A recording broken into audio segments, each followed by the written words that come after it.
ಪೂಜಾ ಸಂಭವಾಮಿ ಜ್ಯೋತಿಷ್ಯ ಪರಿಹಾರಗಳ ಅಕ್ಷಯ ಪಾತ್ರೆ ವಿಶೇಷ ಕಾರ್ಯಕ್ರಮಕ್ಕೆ ಸ್ವಾಗತ. ನಾನು ಸಿಂಚನ. ಮೊದಲಿಗೆ ಗುರುಗಳನ್ನ ಬರಮಾಡಿಕೊಳ್ಳೋಣ. ಎಂದಿನಂತೆ ಈ ಕಾರ್ಯಕ್ರಮದಲ್ಲಿ ನಮ್ಮೊಂದಿಗಿದ್ದಾರೆ ವೇದ ಬ್ರಹ್ಮಶ್ರೀ ಸಮನ್ವಯ ಸರಸ್ವತಿ ಕರ್ನಾಟಕ ಜ್ಯೋತಿಷ್ಯ ಮಾರ್ತಾಂಡ ಡಾಕ್ಟರ್ ರಾಘವೇಂದ್ರ ಮೋಕ್ಷಗುಂಡಂ ಗುರೂಜಿಯವರು. ಶ್ರೀಯುತರು ಪ್ರಖ್ಯಾತ ಜ್ಯೋತಿಷಿಗಳು, ವಾಸ್ತು ತಜ್ಞರು, ಬಹುಶ್ರುತ ವಿದ್ವಾಂಸರು ಹಾಗೂ ಆಧ್ಯಾತ್ಮಿಕ ಗುರುಗಳು. Shri Bharadwaj academy of para science study ಸಂಸ್ಥೆಯ ಸಂಸ್ಥಾಪಕ ನಿರ್ದೇಶಕರು. ಜೊತೆಗೆ ದಕ್ಷಿಣ ಭಾರತದಲ್ಲೇ ಮೊಟ್ಟ ಮೊದಲ ಆನ್ಲೈನ್ ಜ್ಯೋತಿಷ್ಯ ಸೇವಾ ಸಂಸ್ಥೆ ಆಸ್ಟ್ರೋ ಪೂಜಾ ಸಂಸ್ಥೆಯ ಆಧ್ಯಾತ್ಮಿಕ ಸಲಹೆಗಾರರು ಹಾಗೂ ಮಾರ್ಗದರ್ಶಿಗಳು ಕೂಡ ಆಗಿದ್ದಾರೆ. ಬನ್ನಿ ಗುರುಗಳನ್ನ ಸ್ವಾಗತಿಸೋಣ. ನಮಸ್ಕಾರ ಗುರುಜಿ, ಕಾರ್ಯಕ್ರಮಕ್ಕೆ ಸ್ವಾಗತ. ನಮಸ್ಕಾರ, ಶುಭೋದಯ. ಸಮಸ್ತ ಜೀ ಕನ್ನಡ ನ್ಯೂಸ್ ವಾಹಿನಿಯ ವೀಕ್ಷಕ ಬಾಂಧವರಿಗೆ, ಸಂಭವಾಮಿ ಪರಿವಾರದ ಎಲ್ಲ ಸದಸ್ಯರಿಗೂ ಸಹ ಡಾಕ್ಟರ್ ರಾಘವೇಂದ್ರ ಮೋಕ್ಷಗುಂಡಂ ಗುರೂಜಿ ಮಾಡತಕ್ಕಂತಹ ನಮಸ್ಸುಮಾಂಜಲಿಗಳು. ಹರಿ ಓಂ ತತ್ಸತ್. ಮೊದಲಿಗೆ ನಮ್ಮ ಈ ಕಾರ್ಯಕ್ರಮವನ್ನ ಒಂದು ಸುಭಾಷಿತದೊಂದಿಗೆ ಪ್ರಾರಂಭಿಸೋಣ. ಗುರೂಜಿ ತಿಳಿಸಿ. ಖಂಡಿತಮ್ಮ. ಇವತ್ತಿನ ಸುಭಾಷಿತ ವಿದ್ಯಾರ್ಥಿಗಳಿಗೆ, ಮಕ್ಕಳಿಗೆ ವಿದ್ಯಾಭ್ಯಾಸವನ್ನು ಯಾವ ರೀತಿ ಹೇಳ್ಕೊಡ್ಬೇಕು ಅನ್ನೋ ಒಂದು ಸೂಕ್ಷ್ಮವಾದ ವಿಚಾರವನ್ನು ತಿಳಿಸ್ತಕ್ಕಂಥ ಸುಭಾಷಿತ ಆಗಿರುತ್ತೆ. ಇದರ ಸ್ವರೂಪ ಈ ಪ್ರಕಾರವಾಗಿ ಇದೆ. ಅನಿಚ್ಛಂತೋಪಿ ವಿನಯಂ ವಿದ್ಯಾಭ್ಯಾಸೇನ ಬಾಲಕಾಃ ಭೇಷಜೇನೈವ ನೈರುಜ್ಯಂ ಪ್ರಾಪಣೀಯಾಃ ಪ್ರಯತ್ನತಃ. ಏನು ಹೇಳ್ತಾ ಇದ್ದಾರೆ ಈ ಸುಭಾಷಿತದಲ್ಲಿ ಅಂದರೆ, ಇವತ್ತಿನ ಜನ್ರೇಷನಲ್ಲಿ ನಾವು ಬಹಳಷ್ಟು ಜನ ತಂದೆ ತಾಯಿಗಳು ಒಂದು ಮಾತನ್ನು ಹೇಳೋದು ಕೇಳ್ತಾ ಇರ್ತೀವಿ. ನಮ್ಮ ಮಗ ಓದೋದೇ ಇಲ್ಲ, ನಮ್ಮ ಮಗಳು ಏನು ಮಾಡಿದ್ರೂ ಓದೋದಿಲ್ಲ, ಎಷ್ಟು ಪ್ರಯತ್ನ ಪಟ್ಟರು ಸಹ ಅವ್ನಿಗೆ ಇಷ್ಟನೇ ಬರೋದಿಲ್ಲ, ಅದಕ್ಕೆ ನಾವು ಬಿಟ್ಬಿಡ್ತೀವಿ, ಫೋರ್ಸ್ ಮಾಡೋದಕ್ಕೆ ಹೋಗೋದಿಲ್ಲ ನಾವು, ಅವ್ನು ಯಾವಾಗ ಇಂಟ್ರೆಸ್ಟ್ ಬರುತ್ತೋ ಆವಾಗಲೇ ಓದ್ಕೊಳ್ಳಿ ಅಂತಂದ್ಬಿಟ್ಟು. ಇದಕ್ಕೆ ಉದಾಹರಣೆಗೆ ಏನು ಕೊಡ್ತಾ ಇದ್ದಾರೆ ಇಲ್ಲಿ ಕವಿ ಅಂತಂದರೆ, ಭೇಷಜೇನೈವ ನೈರುಜ್ಯಂ ಪ್ರಾಪಣೀಯ ಪ್ರಯತ್ನತಃ ಅಂತ. ಡಾಕ್ಟರ್ ಹತ್ರ ಹೋದಾಗ ಒಂದು ಔಷಧಿ ಕೊಡ್ತಾರೆ, ತುಂಬ ಕಹಿ ಇರುತ್ತೆ, ತುಂಬ ಒಗರೊಗರಾಗಿರುತ್ತೆ, ನಮ್ಗೆ ಇಷ್ಟ ಇರೋದಿಲ್ಲ, ಆದರೂ ಸಹ ಅದನ್ನು ಕುಡಿತೀವಿ, ತಿಂತೀವಿ, ಆ ಒಂದು ಪೌಡ್ರನ್ನಾಗಲಿ ಆ ಒಂದು ಮಾತ್ರೆನಾಗಲಿ ನಾವು ಬಾಯಿಗೆ ಹಾಕ್ಕೊಳ್ತೀವಿ. ಯಾಕೆ? ವಾಸಿ ಆಗಬೇಕು. ಹಾಗಾಗಿ ಅಲ್ಲಿ ನಮ್ಮ ಇಷ್ಟಗಳ ಜೊತೆಯಲ್ಲಿ ಏನು ಕೆಲಸ ಇರೋದಿಲ್ಲ. ಆ ಔಷಧಿ ಯಾವ ರೀತಿ ಕೆಲಸ ಮಾಡಿ ನಮ್ಮನ್ನು ಸರಿದಾರಿಗೆ ಆರೋಗ್ಯವಂತರಾಗಿ ದೃಢಕಾಯರಾಗಿ ಮಾಡುತ್ತೋ, ಅದೇ ಪ್ರಕಾರ ವಿದ್ಯೆ ಅನ್ನತಕ್ಕಂಥದ್ದು ಅಂತಹ ವಿಶೇಷವಾದ ಸಂಜೀವಿನಿ ಆಗಿರುತ್ತೆ. ಆ ಸಂಜೀವಿನಿಯನ್ನು ಸರಿಯಾದ ವಯಸ್ಸಿನಲ್ಲಿ ಮಕ್ಕಳಿಗೆ ನಾವು ಹಾಕಲೇಬೇಕಾಗತ್ತೆ. ಒಂದು ಡಿಸಿಪ್ಲಿನ್ ನೀವು ಕಲ್ಟಿವೇಟ್ ಮಾಡಿದ್ದಾದಲ್ಲಿ ನಿಶ್ಚಯವಾಗಿ ಅವರೆಲ್ಲರೂ ಸಹ ಸಮಾಜಕ್ಕೆ ಸತ್ಪ್ರಜೆಗಳಾಗ್ತಾರೆ. ಇದರಲ್ಲಿ ಯಾವುದೇ ಅನುಮಾನ ಇಲ್ಲ. ಸೊ ನನ್ನ ಮಗ ಓದಲ್ಲ, ನನ್ನ ಮಗಳು ಓದ್ತಾ ಇಲ್ಲ, ಅವ್ರಿಗೆ ಇಷ್ಟ ಇಲ್ಲ, ಈ ಮಾತುಗಳನ್ನು ಬಿಟ್ಬಿಟ್ಟು ಪೋಷಕರಾಗಿ ನಿಮ್ಮ ತಂದೆ ತಾಯಿಗಳು ನಿಮ್ಮನ್ನು ಯಾವ ರೀತಿ ಬೆಳೆಸಿದ್ರೋ ಅದೇ ಪ್ರಕಾರ ನೀವು ಬೆಳೆಸ್ತಕ್ಕಂಥ ಜವಾಬ್ದಾರಿಯುತ ಪ್ರಜೆಗಳಾಗಬೇಕು ಅನ್ನೋದು ಈ ಒಂದು ಸುಭಾಷಿತದಲ್ಲಿರತಕ್ಕಂಥ ಅಂತರಾರ್ಥ ಆಗಿರುತ್ತೆ. ಖಂಡಿತ ಗುರುಜಿ, ಒಂದು ಅದ್ಭುತವಾದ ಸುಭಾಷಿತದೊಂದಿಗೆ ಈ ದಿನವನ್ನ ಪ್ರಾರಂಭಿಸಿದ್ವಿ. ಈಗ ಈ ದಿನದ ಪಂಚಾಂಗವನ್ನ ಗುರುಗಳು ತಿಳಿಸ್ತಾರೆ. ಗುರುಜಿ ತಿಳಿಸಿ. ಖಂಡಿತ ಅಮ್ಮ. ಓಂ ಬೃಹಸ್ಪತೆ ಅತಿಯದರಿಯೋ ಅರ್ಹಾದ್ಯುಮದ್ವಿಭಾತಿ ಕ್ರತುಮಜ್ಜನೇಶೋ ಯದ್ದೀದ ಯಚ್ಛವಸರ್ತ ಪ್ರಜಾ ತದಸ್ಮಾಸು ದ್ರವಿಣಂ ದೇಹಿ ಚಿತ್ರಂ ದೇವಾಚಾರ್ಯಾಯ ವಿದ್ಮಹೇ ಸುರಾಚಾರ್ಯಾಯ ಧೀಮಹಿ ತನ್ನೋ ತಾರಾನಾಥಃ ಪ್ರಚೋದಯಾತ್. ಬೃಹಸ್ಪತಯೇ ನಮಃ ನಮಸ್ಕರೋಮಿ. ಈಗಿನ ತಾರೀಕು ಜೂನ್ 6, 2025 ಇಸವಿ, ಶ್ರೀ ವಿಶ್ವಾವಸುನಾಮ ಸಂವತ್ಸರ, ಉತ್ತರಾಯಣ, ಗ್ರೀಷ್ಮ ಋತು, ಜ್ಯೇಷ್ಠ ಮಾಸ, ಶುಕ್ಲಪಕ್ಷ. ಏಕಾದಶಿ ತಿಥಿ ರಾತ್ರಿ 4:37 ಇರುತ್ತೆ. ಈ ದಿನ ಶುಕ್ರವಾರ.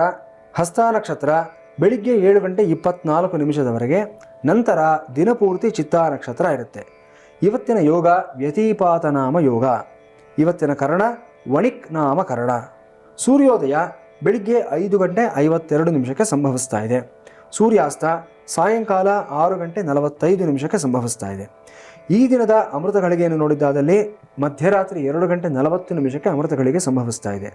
ಇನ್ನು ವಿಷಗಳಿಗೆ ಮಧ್ಯಾಹ್ನ 4:05 ಸಂಭವಿಸ್ತಾ ಇದೆ.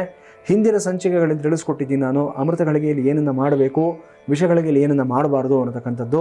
ಆ ಎಲ್ಲ ಸೂಕ್ಷ್ಮಗಳನ್ನು ನಮ್ಮ ವೀಕ್ಷಕರು ಸದಾಕಾಲ ಗಮನದಲ್ಲಿಟ್ಕೊಳ್ಳಿ. ಸೊ ವಿಷಗಳಿಗೆ ಬಂದಾಗ ಆ ಏನೇನೆಲ್ಲ ಕೆಲಸಗಳನ್ನು ಮಾಡಬಾರ್ದು ಅದರಿಂದ ದೂರ ಇರಿ, ನಿಮ್ಮನ್ನು ನೀವು ಸಂರಕ್ಷಣೆಯನ್ನು ಮಾಡಿಕೊಳ್ಳಿ. ಸೌರಮಾನ ಪಂಚಾಂಗದ ಪ್ರಕಾರ ಈ ದಿವಸ ವೃಷಭ ಮಾಸ ತೇದಿ 23 ಅಂತ ಗುರುತಿಸ್ತಾ ಇದ್ದೀವಿ. ಇವತ್ತಿನ ರಾಹುಕಾಲ ಬೆಳಿಗ್ಗೆ 10:46 12:22 ಇರುತ್ತೆ. ಯಮಗಂಡ ಕಾಲ ಮಧ್ಯಾಹ್ನ 3:34 5:10 ಸಹ ಇರುತ್ತೆ. ಈ ದಿನದ ಗ್ರಹ ಸಂಚಾರದ ವೈಶಿಷ್ಟ್ಯಗಳನ್ನು ನೋಡಿದ್ದಾದಲ್ಲಿ ಮಖಾ ನಕ್ಷತ್ರದ 1ನೇ ಪಾದಕ್ಕೆ ಸಿಂಹರಾಶಿಗೆ ಕುಜನ ಪ್ರವೇಶ ಆಗ್ತಾ ಇದೆ. ತುಂಬ ಅತ್ಯುತ್ತಮವಾಗಿರ್ತಕ್ಕಂಥ ಒಂದು ಗ್ರಹ ಸಂಚಾರ. ಕಾರಣ ಏನಂತಂದರೆ ಕುಜ ಇಲ್ಲಿವರೆಗೂ ಸಹ ಸರಿಸುಮಾರು 1.5 ತಿಂಗಳು 2 ತಿಂಗಳಿಂದಲೂ ಸಹ ನೀಚ ಸ್ಥಾನದಲ್ಲಿ ಇದ್ದ. ಈಗ ಕುಜನಿಗೆ ನೀಚತ್ವ ಅನ್ನೋದು ಬಿಡುಗಡೆ ಆಗ್ತಾ ಇದೆ. ಸೊ ನಾವು ದಿನಾ ರಾಶಿ ಭವಿಷ್ಯ ಹೇಳಬೇಕಾದಾಗ ಈ ಮಾತನ್ನು ಹೇಳ್ತಾನೆ ಇದ್ವಿ ನಾವು. ಯಾವ ರೀತಿ ಕುಜರ ನೀಚತ್ವ ಪ್ರತಿ ರಾಶಿ ಮೇಲೂ ಒಂದಲ್ಲ ಒಂದು ರೀತಿ ದುಷ್ಪರಿಣಾಮ ಬೀರ್ತಾ ಇತ್ತು ಅನ್ನೋದು. ಈಗ 12 ರಾಶಿಯವರು ನೆಮ್ಮದಿಯಾಗಿರ್ಬೋದು, ಇನ್ನು ನೀಚ ಕುಜನ ಪ್ರಭಾವ ಇರೋದಿಲ್ಲ. ಮುಂದಿನ ಗ್ರಹ ಸಂಚಾರಗಳು ನೋಡಿದ್ದಾದಲ್ಲಿ ಮೃಗಶಿರ ನಕ್ಷತ್ರದ 3ನೇ ಪಾದಕ್ಕೆ ಮಿಥುನ ರಾಶಿಗೆ ಸ್ವಸ್ಥಾನಕ್ಕೆ ಬುಧ ಬರ್ತಾ ಇದ್ದಾನೆ. ಇದು ಅಷ್ಟೇ ತುಂಬ ಅತ್ಯುತ್ತಮವಾಗಿರ್ತಕ್ಕಂಥ ಒಂದು ಗ್ರಹ ಸಂಚಾರ ಆಗಿರುತ್ತೆ. ಸೊ ಬುಧ ಕುಜ ಇಬ್ಬರೂ ಅಷ್ಟೇ ಇಲ್ಲಿಂದ ಆಚೆಗೆ 1-1.5 ತಿಂಗಳವರೆಗೂ ಸಹ ತುಂಬ ಪಾಸಿಟಿವ್ ಆಗಿರ್ತಾರೆ. ಈ ದಿನದ ವಿಶೇಷ ಆಚರಣೆಗಳನ್ನು ನೋಡಿದ್ದಾದಲ್ಲಿ ಈ ದಿವಸವನ್ನು ನಿರ್ಜಲ ಏಕಾದಶಿ ಅಂತ ಗುರುತಿಸ್ತಾ ಇದ್ದಾರೆ. ಏಕಾದಶಿ ದಿವಸ ಯಾರ್ಯಾರು ಏಕಾದಶಿ ಆಚರಣೆ ಮಾಡ್ತಾರೆ ಆ ಥರದವರು ಕೆಲವರು ಒಪ್ಪತ್ತೂಟ ಮಾಡ್ತಕ್ಕಂಥವ್ರು ಇರ್ತಾರೆ, ಕೆಲವರು ಇಡೀ ದಿನ ನಿಟ್ಟುಪವಾಸ ಅಂತ ಮಾಡ್ತಕ್ಕಂಥವ್ರು ಇರ್ತಾರೆ, ಕೆಲವರು ಹಣ್ಣು ಹಂಪಲು ತೆಗೆದುಕೊಳ್ತಕ್ಕಂಥವ್ರು ಇರ್ತಾರೆ, ಇನ್ನು ಕೆಲವರು ಬರೀ ಹಾಲನ್ನು ತೆಗೆದುಕೊಳ್ತಕ್ಕಂಥವ್ರು ಇರ್ತಾರೆ. ಆದರೆ ಇವತ್ತಿನ ವೈಶಿಷ್ಟ್ಯ ಏನಂತಂದರೆ ಒಂದು ತೊಟ್ಟು ನೀರು ಸಹ ಕೂಡಿದೆ ಇರತಕ್ಕಂಥ ದಿವಸ ನಿರ್ಜಲ ಏಕಾದಶಿ ಅಂತ ಹೇಳಿದ್ದಾರೆ. ಯಾರಿಗೆ ದೇಹ ತಡೆಯುತ್ತೋ ಅವರು ಮಾತ್ರ ಮಾಡಿ, ಗುರುಗಳು ಹೇಳಿದ್ದಾರೆ ಅಂತ ಹೇಳಿ ನಿಮ್ಮ ದೇಹ ಸಾಮರ್ಥ್ಯ, ನಿಮ್ಮ ಒಂದು ಆರೋಗ್ಯ ಪರಿಸ್ಥಿತಿಗಳೇ ಇದಕ್ಕೆ ವಿರುದ್ಧವಾದಂಥ ಆಚರಣೆಗಳನ್ನ ದಯವಿಟ್ಟು ಮಾಡೋದಕ್ಕೆ ಹೋಗಬೇಡಿ. ಯಾರ ಕೈ ಸಾಧ್ಯವಾಗುತ್ತೋ ಅವರು ಮಾತ್ರ ಈ ಥರದ ಆಚರಣೆಗಳನ್ನು ಮಾಡಿದ್ದಾದಲ್ಲಿ ವಿಶೇಷವಾಗಿ ಪಾಪಗಳ ನಿವೃತ್ತಿ ಆಗೋದಕ್ಕೆ ತುಂಬ ಅನುಕೂಲಕರವಾಗಿರ್ತಕ್ಕಂಥ ದಿವಸ ಈ ನಿರ್ಜಲ ಏಕಾದಶಿ ಆಗಿರುತ್ತೆ. ಅಂದರೆ ಒಂದು ತೊಟ್ಟು ನೀರು ಸಹ ಕೂಡಿದೆ ಇಡೀ ದಿನ ಇರತಕ್ಕಂಥದ್ದು ತುಂಬ ಕಷ್ಟ ಸಾಧ್ಯವಾಗಿರುವಂಥದ್ದು. ಯಾರಿಗೆ ಸಾಧ್ಯವಾಗುತ್ತೋ ಅವರು ಮಾತ್ರ ಮಾಡಿ, ಮತ್ತೊಮ್ಮೆ ಹೇಳ್ತಾ ಇದ್ದೀನಿ ನಾನು. ಸೊ ಇವತ್ತಿನ ಆಸ್ಟ್ರೋ ಪೂಜಾ ಆಯೋಜಿತ ಪರಿಹಾರ ಪೂಜೆಗಳನ್ನು ನೋಡಿದ್ದಾದಲ್ಲಿ ಕುಂಭಕೋಣಂ ಕ್ಷೇತ್ರದಲ್ಲಿ ಮಹಾಲಕ್ಷ್ಮಿ ಸನ್ನಿಧಾನದಲ್ಲಿ ಲಕ್ಷ್ಮೀ ಸೂಕ್ತ ಹೋಮ ಪ್ರತಿ ವಾರ ನಡೀತಕ್ಕಂಥ ವಿಶೇಷವಾದ ಪೂಜೆ, ಈ ಹೋಮ ನಡೀತಾ ಇದೆ. ಮುಂಬರುವಂತಹ ಆಸ್ಟ್ರೋ ಪೂಜಾ ಆಯೋಜಿತ ಪರಿಹಾರ ಪೂಜೆಗಳನ್ನು ನೋಡಿದ್ದಾದಲ್ಲಿ 7ನೇ ತಾರೀಕು ಕುಂಭಕೋಣಂ ಕ್ಷೇತ್ರದಲ್ಲಿ ಚಿತ್ರಾ ನಕ್ಷತ್ರ ಪ್ರಯುಕ್ತ ಯಜ್ಞಭೂವರಾಹ ಹೋಮ ಈ ಮಾಸಿಕ ಪೂಜೆ ನಡೆಸ್ತಾ ಇದ್ದೀವಿ. 11ನೇ ತಾರೀಕು ಉಡುಪಿ ಕ್ಷೇತ್ರದ ವಿಷ್ಣುಮೂರ್ತಿ ದೇವಾಲಯದಲ್ಲಿ ಪೌರ್ಣಮಿ ವಿಶೇಷ ಸತ್ಯನಾರಾಯಣ ಪೂಜೆಯನ್ನು ಸಹ ನಡೆಸ್ತಾ ಇದ್ದೀವಿ. ಇನ್ನು 14ನೇ ತಾರೀಕು ಶ್ರೀರಂಗಂ ಕ್ಷೇತ್ರದಲ್ಲಿ ಸಂಜೀವನ ಆಂಜನೇಯ ದೇವಸ್ಥಾನದಲ್ಲಿ ಮಹಾಸುದರ್ಶನ ಹೋಮ ಪ್ರತಿ ತಿಂಗಳು 2ನೇ ಶನಿವಾರ ನಡೀತಕ್ಕಂಥ ಮಾಸಿಕ ಪೂಜೆ ಇದಾಗಿರುತ್ತೆ. 14ನೇ ತಾರೀಕು ಕುಂಭಕೋಣಂ ಕ್ಷೇತ್ರದಲ್ಲಿ ರೆಟ್ಟೈ ಪಿಳ್ಳೆಯಾರ್ ದೇವಸ್ಥಾನದಲ್ಲಿ ಸಂಕಷ್ಟಹರ ಚತುರ್ಥಿ ಪ್ರಯುಕ್ತ ಲಕ್ಷ್ಮೀ ಗಣಪತಿ ಹೋಮ ಈ ವಿಶೇಷವಾದ ಪೂಜೆಯನ್ನು ಸಹ ನಡೆಸ್ತಾ ಇದ್ದೀವಿ. ಅದೇ 14ನೇ ತಾರೀಕು ಉಡುಪಿ ಕ್ಷೇತ್ರದಲ್ಲಿ ಮಹಾಗಣಪತಿ ದೇವಸ್ಥಾನದಲ್ಲಿ ಸಂಕಷ್ಟಹರ ಚತುರ್ಥಿ ಪ್ರಯುಕ್ತ ತ್ರಿಮಧು ಸಹಿತ ಗಣೇಶ ಮೂಲಮಂತ್ರ ಹೋಮವನ್ನು ಸಹ ನಡೆಸ್ತಾ ಇದ್ದೀವಿ. ಇನ್ನು 26ನೇ ತಾರೀಕಿನಿಂದ 4ನೇ ತಾರೀಕು ಜುಲೈ 4ನೇ ತಾರೀಕುವರೆಗೂ ಸಹ ನಾನು ನಿನ್ನೆ ಹೇಳಿರೋ ಪ್ರಕಾರವಾಗಿ ಗುಪ್ತ ನವರಾತ್ರಿ ಆಷಾಢ ನವರಾತ್ರಿ ನಡೀತಕ್ಕಂಥ ಒಂದು ವಿಶೇಷವಾದ ಸಂದರ್ಭ ಆಗಿರುತ್ತೆ. ಈ ಸಂದರ್ಭದಲ್ಲಿ ಕುಂಭಕೋಣಂ ಕ್ಷೇತ್ರದಲ್ಲಿ ಆಸ್ಟ್ರೋ ಪೂಜಾ ಸಂಸ್ಥೆಯ ವತಿಯಿಂದ ಪ್ರತಿದಿನವೂ ಸಹ ವಾರಾಹಿ ಹೋಮವನ್ನು ನಡೆಸಲಾಗ್ತಾ ಇದೆ. 9 ದಿನಗಳ ಕಾಲ ವಾರಾಹಿ ಹೋಮವನ್ನು ನಡೆಸ್ತಾ ಇದ್ದೀವಿ. ಸೊ ಯಾರ್ಯಾರಿಗೆ ಆಸಕ್ತಿ ಇದೆಯೋ ಅವರೆಲ್ಲರೂ ಸಹ ಈ 9 ದಿನಗಳಲ್ಲಿ ನಿಮಗೆ ಯಾವತ್ತು ಅನುಕೂಲ ಆಗುತ್ತೋ, ನಿಮ್ಮ ನಕ್ಷತ್ರಕ್ಕೆ ಯಾವತ್ತು ತಾರಾಬಲ ಇರುತ್ತೋ ಆ ದಿನದಂದು ನೀವು ನಿಮ್ಮ ಜನ್ಮ ನಕ್ಷತ್ರ ಇರತಕ್ಕಂಥ ದಿವಸ ಈ ವಾರಾಹಿ ಹೋಮವನ್ನು ನೀವು ಇದರಲ್ಲಿ ಭಾಗವಹಿಸಿದ್ದಾದಲ್ಲಿ ವಿಶೇಷವಾದ ಅನುಕೂಲಗಳು, ಲಾಭ, ಜಯ, ಯಶಸ್ಸು ಎಲ್ಲವನ್ನೂ ಸಹ ಪಡ್ಕೊಳ್ತೀರಾ. ಅದ್ಭುತವಾದ ಫಲಿತಾಂಶ ಸಿಗುತ್ತೆ. ಸೊ ವೀಕ್ಷಕರೇ, ಯಾರ್ಯಾರಿಗೆ ಈ ಕಾರ್ಯಕ್ರಮದಲ್ಲಿ ಭಾಗವಹಿಸಬೇಕು ಅನ್ನೋ ಆಸಕ್ತಿ ಇದೆ ಆ ಥರದವರು ಮತ್ತು ಯಾರ್ಯಾರಿಗೆ ಜ್ಯೋತಿಷ್ಯ ಸಲಹೆಗಳು, ಮಾರ್ಗದರ್ಶನ, ವಾಸ್ತು ಸಲಹೆ, ಮಾರ್ಗದರ್ಶನ ಬೇಕು ಅನ್ನತಕ್ಕಂಥವರು ದಯವಿಟ್ಟು ತೆರೆ ಮೇಲೆ ಕಾಣಿಸ್ತಾ ಇರತಕ್ಕಂಥ ನಂಬರ್ಗಳಿಗೆ ಕರೆಯನ್ನು ಮಾಡಿ. ನಮ್ಮ ಸಪೋರ್ಟ್ ಟೀಮ್ ಸದಾಕಾಲ ಸಿದ್ಧವಾಗಿರ್ತಾರೆ. ಮುಂದಿನ ಎಲ್ಲ ವಿಚಾರಗಳಿಗೂ ಸಹ ನಿಮಗೆ ಮಾರ್ಗದರ್ಶನವನ್ನು ಮಾಡ್ತಾರೆ. ಸರಿ ಗುರೂಜಿ, ನಿತ್ಯ ಪಂಚಾಂಗವನ್ನ ತಿಳ್ಕೊಂಡ್ವಿ. ಎಸ್ ವೀಕ್ಷಕರೇ, ನೀವು ಕೂಡ ಗುರುಗಳ ಹತ್ರ ಮಾತಾಡಬಹುದು. ಟಿವಿ ಸ್ಕ್ರೀನ್ ಮೇಲೆ ಲಭ್ಯವಿರುವಂತಹ ನಂಬರ್ಸ್ಗೆ ಕಾಲ್ ಮಾಡಿ ಗುರೂಜಿ ಹತ್ರ ಮಾತಾಡಿ. ಎಸ್ ಗುರೂಜಿ, ಒಬ್ರು ಕಾಲರ್ ಇದ್ದಾರೆ, ರಮ್ಯಾ ಅಂತ. ನಮಸ್ತೆ. ನಮಸ್ತೆ. ಯಾರ ಬಗ್ಗೆ ಕೇಳಬೇಕಿತ್ತು? ನನ್ನ ಬಗ್ಗೆನೇ ಕೇಳಿ. ಡೇಟ್ ಆಫ್ ಬರ್ತ್ ಹೇಳಿಮಾ. 9/9. ಓಕೆ. 1986. 1986. ಓಕೆ. ಹುಟ್ಟಿದ ಟೈಮಿಂಗ್ಸ್ ಹೇಳಿ. 6:50. ಓಕೆ. ಬೆಳಿಗ್ಗೆನಾ ಸಂಜೆನಾ? ಬೆಳಗ್ಗೆ. ಓಕೆ. ಹುಟ್ಟಿದ ಸ್ಥಳ ಯಾವುದು? ಬೆಂಗಳೂರು. ಓಕೆ. ಗುರೂಜಿ ಇದ್ದಾರೆ, ನಿಮ್ಮ ಪ್ರಶ್ನೆ ಕೇಳಿಮಾ. ಹಲೋ. ಹಲೋ, ಹೇಳಿಮಾ ರಮ್ಯಾ ಅವರೇ. ಇದು ಸೆಕೆಂಡ್ ಮಗು ಆಗತ್ತಾ ಇಲ್ವಾ ಅಂತ ಕೇಳಬೇಕಾಗಿತ್ತು. ಓಕೆ. ನಿಮ್ಮ ಜಾತಕದ ಪ್ರಕಾರ ನೋಡಿದ್ದಾದಲ್ಲಿ ನಿಮ್ದು ಕನ್ಯಾ ಲಗ್ನ ಆಗುತ್ತೆ. ಸೊ ಲಗ್ನದಿಂದ ಪಂಚಮ ಸ್ಥಾನ ಅಂದ್ರೆ ಸಂತಾನ ಸ್ಥಾನ ಆಗಿರುತ್ತೆ. ಆಯ್ತಮ್ಮ. ಈ ವಿಚಾರಕ್ಕೆ ಗಂಡ ಹೆಂಡತಿ ಇಬ್ಬರು ಜಾತಕನೂ ಸಹ ನೋಡ್ಬೇಕಾಗತ್ತೆ. ಈಗ ಆಲ್ರೆಡಿ ಒಂದು ಮಗು ಆಗಿದೆ ಅಲ್ವಾ? ಒಂದ್ ಗಂಡು ಮಗು ಇದೆ. ಗಂಡು ಮಗು. ಎಷ್ಟು ವರ್ಷ ಮಗನಿಗೆ? ಅವನಿಗೆ ಈಗ 10 ವರ್ಷ. 10 ವರ್ಷ. ಸೊ ಈ ಮಧ್ಯದಲ್ಲಿ ಯಾವ್ದು ಪ್ರಯತ್ನಗಳು ಮಾಡಿರ್ಲಿಲ್ವಾ? ಕನ್ಸೀವ್ ಏನಾದ್ರು ಆಗಿದ್ರೆ? ಆಲ್ರೆಡಿ 3 ಆಗಿದೆ. ಎಲ್ಲ ಬೇಡ ಬೇಡ ಅಂತ ಹೇಳಿದ್ರು ಅಂತ ಅಬೋರ್ಷನ್ಸ್ ಮಾಡ್ತಾರೆ. 1.5 ತಿಂಗಳು 1.5 ತಿಂಗಳು ಇರ್ಲಿಮ್ಮ ನೋಡಿ, ಒಂದು ಧರ್ಮ ಸೂಕ್ಷ್ಮ ಹೇಳ್ತೀನಿ. ನಿಮ್ಮ ಸಮಸ್ಯೆಗಳು, ನಿಮ್ಮ ಒತ್ತಡಗಳು ಏನೇ ಇರಬಹುದು, ಆದರೆ ಇದು ಒಂದು ದೋಷ ಆಗುತ್ತೆ ಯಾವತ್ತೂ ಅಷ್ಟೇ. ಗರ್ಭಪಾತ ಅನ್ನುವಂಥದ್ದು ಇರ್ಲಿ, ಆಗಿದ್ದಾಗೋಗಿದೆ. ದಯವಿಟ್ಟು ಮುಂದಕ್ಕೆ ಈ ತರದ ಪ್ರಯತ್ನಗಳಿಗೆ ನಾವು ಮನಸ್ಸು ಮಾಡಬೇಡಿ, ಆಯ್ತಮ್ಮ. ಅದು ಭಗವನ್ ನಿಯಾಮಕ. ಪ್ರಯತ್ನ ನಮ್ದಿದ್ರು ಸಹ ಅನುಗ್ರಹ ಅನ್ನೋದು ಪರಮಾತ್ಮಂದಿರುತ್ತೆ. ಸೊ ಹಾಗಾಗಿ ಯಾವ ಗರ್ಭದಲ್ಲಿ ಯಾವ ಜೀವ ಬರಬೇಕು ಅನ್ನೋದನ್ನ ಭಗವಂತ ನಿರ್ಧಾರ ಮಾಡಿರ್ತಾನೆ. ಅದನ್ನು ತಡೆಯೋದಕ್ಕೆ ನಮಗೆ ಹಕ್ಕಿಲ್ಲ. ಅರ್ಥ ಆಯ್ತಮ್ಮ? ಹಾ ಸರಿ. ಇರ್ಲಿ, ಆಗಿದ್ದಾಯ್ತು, ಚಿಂತೆ ಇಲ್ಲ.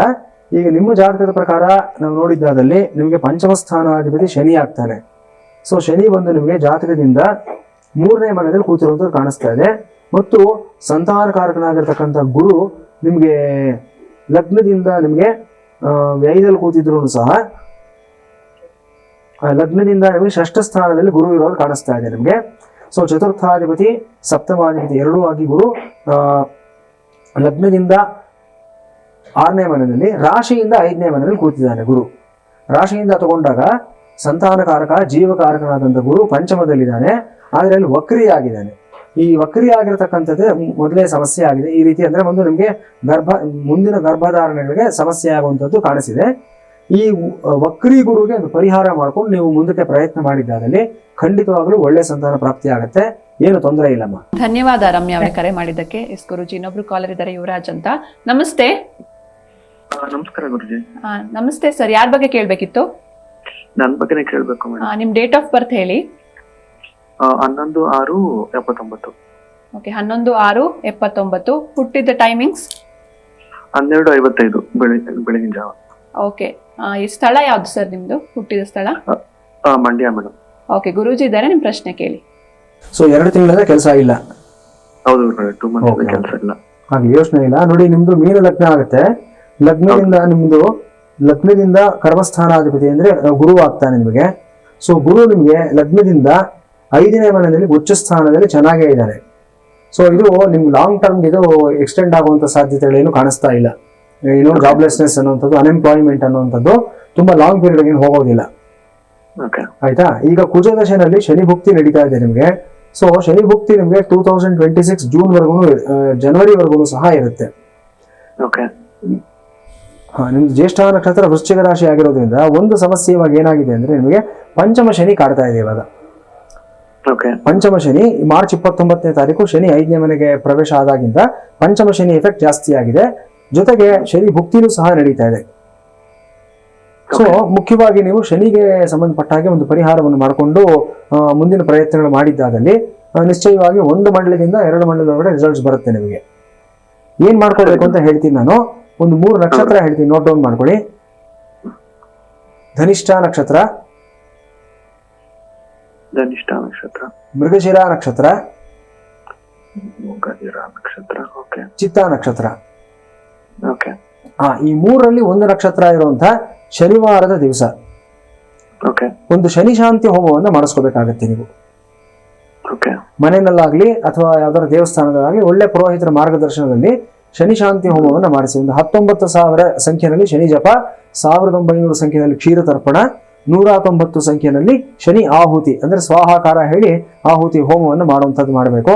ಜೊತೆಗೆ ಒಂದು ಇಂದ್ರನೀಲ ಅಂದ್ರೆ ಬ್ಲೂ ಸಫೈರ್ ಬರುತ್ತೆ, ಇದನ್ನ ಬೆಳ್ಳಿನಲ್ಲಿ ಮಾಡಿಸ್ಬಿಟ್ಟು ಬಲಗೈನಲ್ಲಿ ಮಧ್ಯದ ಬೆರಳನ್ನು ಧಾರಣೆಯನ್ನು ಮಾಡ್ಕೊಳ್ಳಿ. ನಿಶ್ಚಯವಾಗಿ 1 ಮಂಡಲದಿಂದ 2 ಮಂಡಲದವರೆಗೆ ರಿಸಲ್ಟ್ಸ್ ಬರುತ್ತೆ. 48 to 96 ಡೇಸ್ ನಲ್ಲಿ ಒಳ್ಳೇದಾಗುತ್ತೆ. ಧನ್ಯವಾದ ಯುವರಾಜ್ ಅವರೇ ಕರೆ ಮಾಡಿದ್ದಕ್ಕೆ. ದ್ವಾದಶ ರಾಶಿಗಳ ದಿನ ಭವಿಷ್ಯವನ್ನ ತಿಳ್ಕೊಳ್ಳೋಣ. ಗುರುಜಿ ತಿಳಿಸಿ. ಇವತ್ತಿನ ರಾಶಿ ಭವಿಷ್ಯವನ್ನು ನಾವು ಗಮನಿಸಿದಾದಲ್ಲಿ ಮೊದಲನೇದಾಗಿ ಮೇಷರಾಶಿ. ಮೇಷರಾಶಿಯವರಿಗೆ ಇವತ್ತಿನ ದಿವಸ 6ನೇ ಮನೆಯಲ್ಲಿರತಕ್ಕಂಥ ಚಂದ್ರ ಬುಧನ ಸ್ಥಾನದಲ್ಲಿ, ಶತ್ರು ಸ್ಥಾನದಲ್ಲಿ, ರೋಗ ಸ್ಥಾನದಲ್ಲಿ ಚಂದ್ರ ಇರತಕ್ಕಂಥದ್ದು. ಇವತ್ತು ನಿಮ್ಮ ಮಾನಸಿಕ ಆರೋಗ್ಯದ ಬಗ್ಗೆ ಸ್ವಲ್ಪ ನೀವು ಜಾಗ್ರತೆಯನ್ನು ವಹಿಸಬೇಕಾಗಿರತಕ್ಕಂಥ ದಿವಸ ಇವತ್ತಾಗಿರುತ್ತೆ. ಹಲವಾರು ವ್ಯಕ್ತಿಗಳ ಮಾತುಗಳು, ಅವರ ಒಂದು ಪ್ರಚೋದನೆಗಳು, ಅವರ ಸಲಹೆಗಳಿಗೆ ನೀವು ಇವತ್ತು ಆ ಪ್ರಭಾವಕ್ಕೆ ಸಿಕ್ಕಾಕೊಳ್ತೀರಾ. ಸೊ ಈ ನಿಟ್ಟಿನಲ್ಲಿ ಇವತ್ತು ನೀವು ದಿಕ್ಕು ತಪ್ಪಿಸ್ಕೊಳ್ತಕ್ಕಂಥ ಸಾಧ್ಯತೆಗಳಿರುತ್ತೆ. ತುಂಬ ಎಚ್ಚರಿಕೆಯಿಂದ ಇರಬೇಕಾಗುತ್ತೆ. ಮೇಷರಾಶಿಯವರು ಸ್ವಲ್ಪ ಬೇಗ ನಂಬುವಂಥ ಒಂದು ಸ್ವಭಾವ ಇರುತ್ತೆ. ಹೊಸ ವಿಚಾರಗಳಿಗೆ ಬೇಗ ಆಕರ್ಷಿತರಾಗ್ತೀರಾ, ಅಷ್ಟೇ ಎಫರ್ಟ್ ಹಾಕ್ತೀರಾ. ಆದರೆ ತಪ್ಪು ದಿಕ್ಕಿನಲ್ಲಿ ನೀವು ಎಫರ್ಟ್ ಹಾಕಿದಾದಲ್ಲಿ ಅಷ್ಟೂ ಸಮಯ, ಅಷ್ಟೂ ಪರಿಶ್ರಮ ಎಲ್ಲವೂ ವ್ಯರ್ಥ ಆಗೋಗುತ್ತೆ. ಸ್ವಲ್ಪ ಜಾಗ್ರತೆಯಿಂದ ಮುಂದಕ್ಕೆ ಹೋಗ್ತಕ್ಕಂಥ ದಿವಸ ಇವತ್ತಾಗಿರುತ್ತೆ. ಇವತ್ತು ನೀವು ಮಾಡಬೇಕಾಗಿರತಕ್ಕಂಥ ಪರಿಹಾರ ಕ್ರಮ ಅಂತಂದರೆ ಗುರುರಾಯರ ಒಂದು ಆರಾಧನೆಯನ್ನು ಮಾಡ್ತಕ್ಕಂಥದ್ದು, ರಾಘವೇಂದ್ರ ಸ್ವಾಮಿಗಳ ಒಂದು ಆರಾಧನೆ ಮಾಡ್ತಕ್ಕಂಥದ್ದು, ರಾಘವೇಂದ್ರ ಅಷ್ಟೋತ್ತರ ಹೇಳ್ತಕ್ಕಂಥದ್ದು, ರಾಘವೇಂದ್ರ ಕವಚವನ್ನು ಪಾರಾಯಣ ಮಾಡ್ಕೊಳ್ತಕ್ಕಂಥದ್ದು, ಇದನ್ನು ಮಾಡಿ ವಿಶೇಷವಾದ ಫಲಿತಾಂಶವನ್ನು ಪಡ್ಕೊಳ್ತೀರಾ. ವೃಷಭ ರಾಶಿಯವರಿಗೆ ಪಂಚಮ ಸ್ಥಾನದಲ್ಲಿರತಕ್ಕಂಥ ಚಂದ್ರ, ಹಸ್ತ ಮತ್ತು ಚಿತ್ತ ಎರಡೂ ನಕ್ಷತ್ರಗಳಲ್ಲಿ ಒಂದು ಚಂದ್ರನ ಸಂಚಾರ ಆಗ್ತಾ ಇರೋದು ನೀವು ನೋಡ್ತಾ ಇರ್ತೀವಿ. ಮನಸ್ಸು ತುಂಬ ಚಂಚಲ, ತುಂಬ ಒಂದು ರೀತಿಯ ಅನಿಶ್ಚಿತತೆ. ಇವತ್ತು ಏನೇ ಕೆಲಸ ಮಾಡಬೇಕಾದ್ರೂ ಸಹ ಒಂದು ಕ್ಲಾರಿಟಿ ಸಿಗೋದಿಲ್ಲ, ಒಂದು ಡಿಸಿಸಿವ್ನೆಸ್ ಅನ್ನೋದು ಇರೋದಿಲ್ಲ ಇವತ್ತು. ಜೊತೆಗೆ ಇವತ್ತು ನಿಮ್ಮ ಮಕ್ಕಳ ವಿಚಾರದಲ್ಲಿ ವಿಪರೀತವಾದ ಆತಂಕ, ವಿಪರೀತವಾದಂಥ ಗೊಂದಲ, ಏನೋ ಆಗೋಗುತ್ತೆ, ಏನೋ ಆಗ್ಬಿಡ್ಬೋದು ಅನ್ನತಕ್ಕಂಥ ಒಂದು ಭಯ ನಿಮ್ಮನ್ನು ಕಾಡ್ತಾ ಇರುತ್ತೆ. ಈ ವಿಚಾರದಲ್ಲಿ ಇವತ್ತಿನ ದಿವಸ ನೀವು ಪರಮೇಶ್ವರನ ಸನ್ನಿಧಾನಕ್ಕೆ ಹೋಗಿ ಅಲ್ಲಿ ಸ್ವಲ್ಪ ಕಾಲ ಸಮಯವನ್ನು ಕಳೆದು ಬಂದಿದ್ದಾದಲ್ಲಿ ವಿಶೇಷವಾದ ಅನುಕೂಲಗಳನ್ನು ಪಡ್ಕೊಳ್ತೀರಾ. ಅದರಲ್ಲೂ ಸಹ ಸಪರಿವಾರ ಸಮೇತವಾಗಿರ್ತಕ್ಕಂಥ ಈಶ್ವರನ ಸನ್ನಿಧಾನ, ಗಣೇಶ, ಸುಬ್ರಹ್ಮಣ್ಯ, ಪಾರ್ವತಿ, ನಂದೀಶ್ವರ ಜೊತೆಯಲ್ಲಿ ಪರಮೇಶ್ವರ ಇರತಕ್ಕಂಥ ಸನ್ನಿಧಾನ, ಇಂತಹ ಕಡೆಗೆ ಹೋಗ್ಬಿಟ್ಟು ಬನ್ನಿ, ಶುಭವಾಗುತ್ತೆ ನಿಮಗೆ. ಇನ್ನು ಮಿಥುನ ರಾಶಿಯವರಿಗೆ ಇವತ್ತಿನ ದಿವಸ ಚತುರ್ಥದಲ್ಲಿರತಕ್ಕಂಥ ಚಂದ್ರ, ಹಸ್ತ ಚಿತ್ತ ನಕ್ಷತ್ರಗಳಲ್ಲಿ ಚಂದ್ರನ ಒಂದು ಸಂಚಾರ ಆಗ್ತಾ ಇರತಕ್ಕಂಥದ್ದು, ಕುಜನ ಒಂದು ಸಂಚಾರ ಮುಂದಕ್ಕೆ ಹೋಗಿದೆ. ಇದೊಂದು ಅನುಕೂಲ ಅಂತ ನಾವು ಹೇಳ್ಬೋದು. ನಾವು 3ನೇ ಮನೆಯಲ್ಲಿ ಕುಜ ಇರತಕ್ಕಂಥದ್ದು. ಇವತ್ತು ಸ್ವಲ್ಪ ಏನೇ ಸಮಸ್ಯೆ ಬಂದರೂ ಸಹ ಧೈರ್ಯವಾಗಿ ನೀವು ಎದುರಿಸ್ತೀರಾ. ಯಾವತ್ತೂ ಇಲ್ಲದೆ ಇರತಕ್ಕಂಥ ಒಂದು ಕಾನ್ಫಿಡೆನ್ಸು, ಯಾವತ್ತೂ ಇಲ್ಲದೆ ಇರತಕ್ಕಂಥ ಒಂದು ವಿಶೇಷವಾದ ಒಂದು ಆತ್ಮಬಲ ಇವತ್ತು ನಿಮ್ಮಲ್ಲಿ ಜಾಗೃತವಾಗಿರುತ್ತೆ. ಇದು ನಿಮ್ಮನ್ನು ಒಂದು ಮತ್ತೊಂದು ಲೆವೆಲ್ಗೆ ಕರ್ಕೊಂಡು ಹೋಗ್ತಕ್ಕಂಥ ಸಾಧ್ಯತೆಗಳಿರುತ್ತೆ. ನಿಮ್ಮ ಜೊತೆಲಿರತಕ್ಕಂಥವ್ರು ಸ್ವಲ್ಪ ಆಶ್ಚರ್ಯಚಕಿತರಾಗ್ತಾರೆ ಇವತ್ತಿನ ದಿವಸ. ಯಾವತ್ತೂ ಇಲ್ಲದೆ ಇರುವಂಥದ್ದು ಇವತ್ತು ಎಂಥ ಒಂದು ವಿಶೇಷವಾದ ಸ್ಟ್ಯಾಮಿನಾ, ಒಂದು ಸಸ್ಟೈನಬಿಲಿಟಿ ಎಲ್ಲವೂ ಇವರಲ್ಲಿದೆ ಅನ್ನತಕ್ಕಂಥದ್ದು. ಇದನ್ನು ಕರೆಕ್ಟಾಗಿ ಬಳಸ್ಕೊಳ್ಳಿ.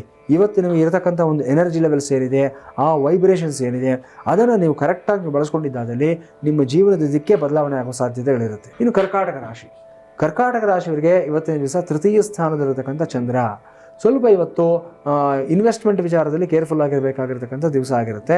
ಇವತ್ತು ಎಸ್ಪೆಷಲಿ ಮೆಡಿಕಲ್ ರಿಲೇಟೆಡ್ ಆಗಿರತಕ್ಕಂಥ ಇನ್ವೆಸ್ಟ್ಮೆಂಟ್ಸ್ ಏನಾದರೂ ಮಾಡಬೇಕಾದ ಪಕ್ಷದಲ್ಲಿ ಒಂದು ಹೆಲ್ತ್ ಪಾಲಿಸಿ, ಒಂದು ಹೆಲ್ತ್ ಇನ್ಶೂರೆನ್ಸು ಈ ಥರದ್ದು ಏನಾದ್ರು ತೆಗೆದುಕೊಳ್ಬೇಕಂತ ಸಂದರ್ಭ, ಅಥವಾ ಬೇರೆ ಯಾವುದಾದ್ರೂ ಒಂದು ಡೊನೇಷನ್ಸ್ ಕೊಡಬೇಕಂತ ಒಂದು ಸಂದರ್ಭ, ಇಂತಹ ವಿಚಾರಗಳಲ್ಲಿ ಇವತ್ತು ಸ್ವಲ್ಪ ಜಾಗ್ರತೆಯಿಂದ ಮುಂದಕ್ಕೆ ಹೋಗಬೇಕಾಗತ್ತೆ. ಎಲ್ಲೋ ಒಂದು ಕೆಲವೊಂದು ಕ್ಲಾಸಸ್ ಇರುತ್ತೆ, ಟರ್ಮ್ಸ್ ಆ್ಯಂಡ್ ಕಂಡೀಷನ್ಸ್ ಇರುತ್ತೆ, ಅದನ್ನು ಪೂರ್ತಿಯಾಗಿ ನೀವು ಗಮನಿಸೋದಿಲ್ಲ, ಅದರಿಂದ ಸಮಸ್ಯೆಗಳನ್ನ ತಂದುಕೊಳ್ತೀರಾ. ಸ್ವಲ್ಪ ಜಾಗ್ರತೆ ಇರಿ, ಎಲ್ಲವೂ ಒಳ್ಳೆಯದಾಗುತ್ತೆ ನಿಮಗೆ. ಸಿಂಹರಾಶಿಯವರಿಗೆ ದ್ವಿತೀಯ ಸ್ಥಾನದಲ್ಲಿರತಕ್ಕಂಥ ಚಂದ್ರ, ಇವತ್ತು ಸ್ವಲ್ಪ ಮಟ್ಟಿಗೆ ನಿಮ್ಮ ಮಾತಿನ ಮೇಲೆ ನಿಗಾ ಇಟ್ಕೋಬೇಕಾಗಿರ್ತಕ್ಕಂಥ ದಿವಸ ಆಗಿರುತ್ತೆ. ಇವತ್ತು ಏನೋ ಒಂದು ಕ್ಯಾಶುಯಲ್ ಆಗಿ ಕೇರ್ಲೆಸ್ ಆಗಿ ನೀವು ಮಾಡತಕ್ಕಂಥ ಒಂದು ಮಾತು, ಅದನ್ನೇ ಹಿಡ್ಕೊಂಡು 4-6 ಜನ ನಿಮ್ಮ ಮೇಲೆ ನಿಮ್ಮನ್ನು ಟ್ರಿಗರ್ ಮಾಡಿ ಪಾಯಿಂಟ್ ಔಟ್ ಮಾಡುವಂಥ ಒಂದು ಸಾಧ್ಯತೆಗಳಿರುತ್ತೆ. ಸ್ವಲ್ಪ ಎಚ್ಚರಿಕೆ ಇರಬೇಕಾಗುತ್ತೆ. ಹಾಗೆ ದುಡ್ಡು ಕಾಸಿನ ವಿಚಾರದಲ್ಲೂ ಅಷ್ಟೇ ಇವತ್ತಿನ ದಿವಸ ಸ್ವಲ್ಪ ನೀವು ಎಡವತಕ್ಕಂಥ ಸಾಧ್ಯತೆಗಳು ಗೋಚರವಾಗ್ತಾ ಇದೆ. ಸರಿಯಾದ ವಿಷಯಗಳಲ್ಲಿ ನೀವು ಖರ್ಚು ಮಾಡದೆ ಬೇಡದೇ ಇರೋ ವಿಚಾರಗಳಲ್ಲಿ ಇವತ್ತು ಪೋಲು ಮಾಡಿಕೊಳ್ತಕ್ಕಂಥ ಸಾಧ್ಯತೆ ಇರುತ್ತೆ. ಸ್ವರ್ಣಾಕರ್ಷಣ ಭೈರವನ ಒಂದು ಆರಾಧನೆಯನ್ನು ಮಾಡಿ ವಿಶೇಷವಾದ ಲಾಭವನ್ನು, ಅನುಕೂಲವನ್ನು ಪಡ್ಕೊಳ್ತೀರಾ. ಮುಂದಿನ ರಾಶಿ ಕನ್ಯಾ ರಾಶಿಯವರಿಗೆ ಇವತ್ತಿನ ದಿವಸ ಹಸ್ತ ಮತ್ತು ಚಿತ್ತ ಎರಡೂ ನಕ್ಷತ್ರಗಳಲ್ಲಿ ಚಂದ್ರನ ಸಂಚಾರ ಆಗ್ತಾ ಇರತಕ್ಕಂಥದ್ದು ತುಂಬ ವಿಶೇಷವಾಗಿದೆ. ಇವತ್ತು ಸ್ವಲ್ಪ ಉದಾರ ಮನಸ್ಥಿತಿ ನಿಮ್ಮಲ್ಲಿ ಜಾಸ್ತಿ ಇರುತ್ತೆ, ಉದಾರ ಮನೋಭಾವ. ಯಾರಿಗಾದ್ರೂ ಸಹಾಯ ಮಾಡಬೇಕು, ಯಾರಿಗಾದ್ರೂ ನೆರವಾಗಬೇಕು, ಒಂದು ಬಿಗ್ಗರ್ ಕಾಸ್ಗೋಸ್ಕರ ನೀವು ಸಪೋರ್ಟ್ ಮಾಡಬೇಕು ಅನ್ನುವಂಥ ಒಂದು ಮನಸ್ಥಿತಿ ಇವತ್ತು ಮನಸ್ಸಲ್ಲಿ ಜಾಗೃತವಾಗಿರುತ್ತೆ. ಸ್ವಲ್ಪ ಜಾಗ್ರತೆಯಿಂದ ಈ ವಿಚಾರದಲ್ಲಿ ಹೆಜ್ಜೆ ಇಡಿ, ಒಳ್ಳೆಯದಾಗುತ್ತೆ. ಜೊತೆಗೆ long term investments, long term plannings ಮಾಡೋದಕ್ಕೆ ತುಂಬ ಸೂಕ್ತವಾಗಿರ್ತಕ್ಕಂಥ ದಿವಸ ಇವತ್ತಾಗಿರುತ್ತೆ. ಮುಂದಿನ 6 ತಿಂಗಳು, 1-1.5 ವರ್ಷಕ್ಕೆ ಸಂಬಂಧಪಟ್ಟಂಥ ಇನ್ವೆಸ್ಟ್ಮೆಂಟ್ಸ್ ಆಗಲಿ, ಏನಾದರೂ ಒಂದು ಭದ್ರವಾದ ಕೆಲಸ ಮಾಡೋದಕ್ಕೆ ನೀವು ಅಡಿಪಾಯ ಹಾಕೊಡೋದಕ್ಕೆ ಸೂಕ್ತವಾಗಿ ಇವತ್ತು ಗೋಚರವಾಗ್ತಾ ಇದೆ.